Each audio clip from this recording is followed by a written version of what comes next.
Chaudhary Dalvir Singh stadium Sirsa का एकमात्र underground stadium है जिसमें जिम्नास्टिक के लिए बहुत ही अच्छी फैसिलिटीज़ दी गई है। वहीं आपको बता दें कि जब ये स्टेडियम बना था उस समय पर इसकी स्थिति कुछ और थी और आज इसकी स्थिति कुछ और है। आज ये स्टेडियम बदहाली के स्टेज पर पहुंच चुका है।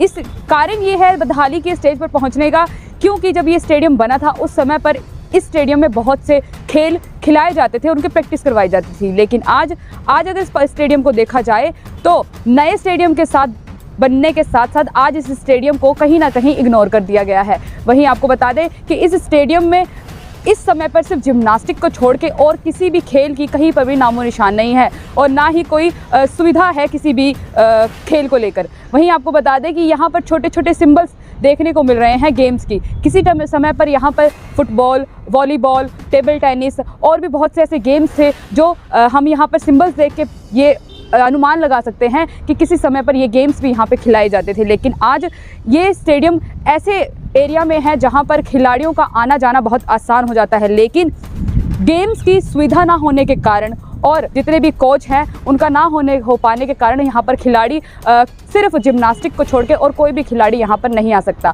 और वहीं आपको बता दें कि इस एरिया के जितने भी खिलाड़ी हैं वो इस स्टेडियम में आसानी से आ जा सकते हैं और अपनी प्रैक्टिस को कंटिन्यू कर सकते हैं। लेकिन यहाँ पे बहुत से खिलाड़ी आते भी हैं और पूछ के जाते भी हैं, लेकिन यहाँ पर वो व्यवस्था ना होने के कारण यहाँ पर कोई भी खिलाड़ी, बहुत कम खिलाड़ी यहाँ पर आते हैं। और सिर्फ जिम्नास्टिक की बात करें तो जिम्नास्टिक की भी जो यहाँ पे सुविधाएं दी गई हैं वो भी यहाँ के जिम्नास्टिक के खिलाड़ियों के लिए पर्याप्त नहीं है।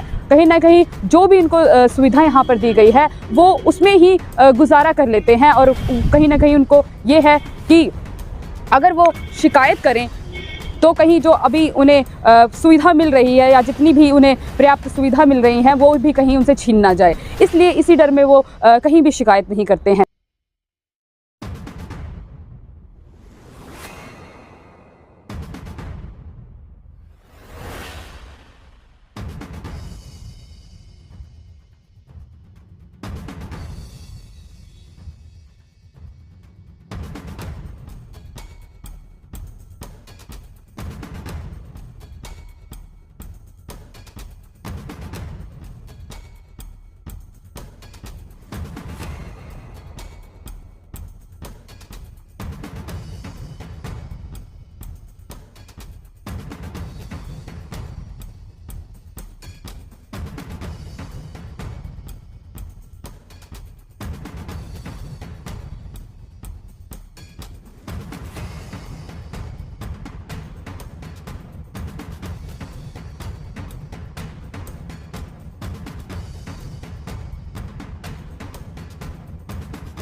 तीन दशक पहले जब चौधरी दलवीर सिंह स्टेडियम को बनाया गया था उस समय पर जो मौजूदा मंत्री थी, शिक्षा मंत्री, केंद्रीय शिक्षा मंत्री जो कुमारी शैलजा थी, उनके सहयोग से इस स्टेडियम को बनाया गया। वहीं आपको बता दें कि उनके पिताजी के नाम पे ये जो स्टेडियम है वो बनाया गया और उनकी जो जितने भी प्रयास थे वो सारे इस स्टेडियम को बनाने में लगाए गए। यहीं आपको बता दें कि जब इसका उद्घाटन हुआ था तो जितने भी खिलाड़ी थे वो अपने एक उज्जवल भविष्य को इस स्टेडियम के साथ साथ देख रहे थे और वहीं सिरसा में विकास को गति भी प्रदान हुई थी। और वहीं अगर इस स्टेडियम के इंडोर की बात करें तो अंदर की जितनी भी फैसिलिटीज़ है वो भी कुछ अच्छी नहीं है।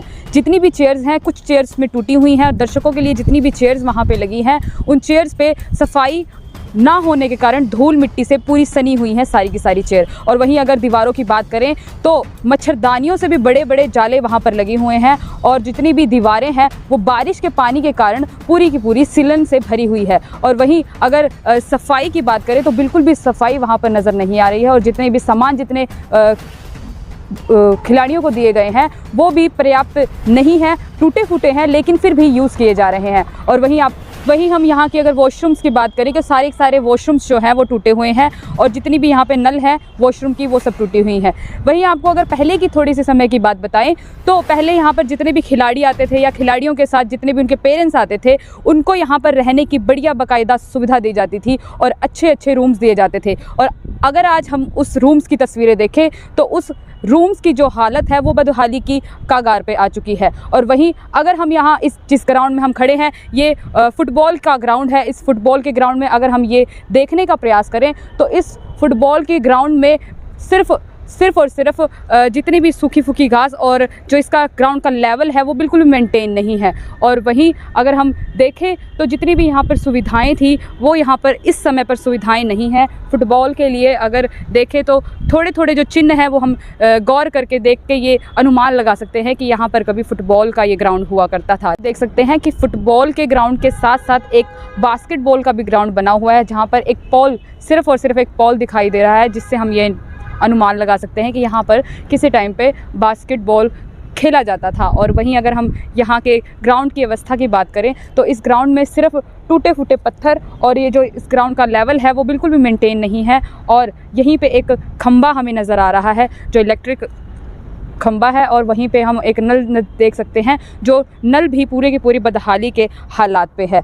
आप देख सकते हैं कि इस पूरे के पूरे स्टेडियम की जो 3 दशक पहले इसका जो इंटरफेस था और आज इसका अगर इंटरफेस देखें तो इस प्रकार से है कि शायद यहाँ पर अब आने वाले समय पर जो इस समय पर इसकी हालत है शायद आने वाले समय पर इससे भी बुरी इसकी हालत हो सकती है।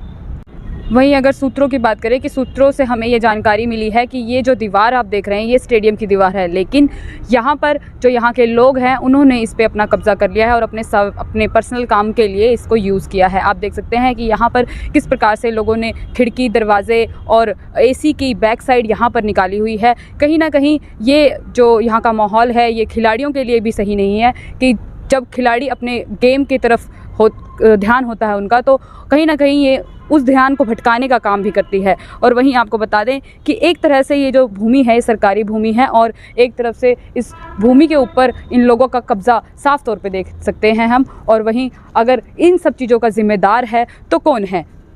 वहीं आपको बता दें कि लोगों का यह भी कहना है कि कुमारी शैलजा के जो पिता हैं चौधरी दलबीर सिंह उनके नाम पर यह स्टेडियम बना है और आज ये पूरा का पूरा स्टेडियम राजनीति का शिकार हो गया है। और वहीं यही कारण है कहीं ना कहीं कि इस स्टेडियम पर किसी का भी ध्यान नहीं जाता। तो आप देखते रहिए पल पल के लिए। मैं निकिता मेहरा।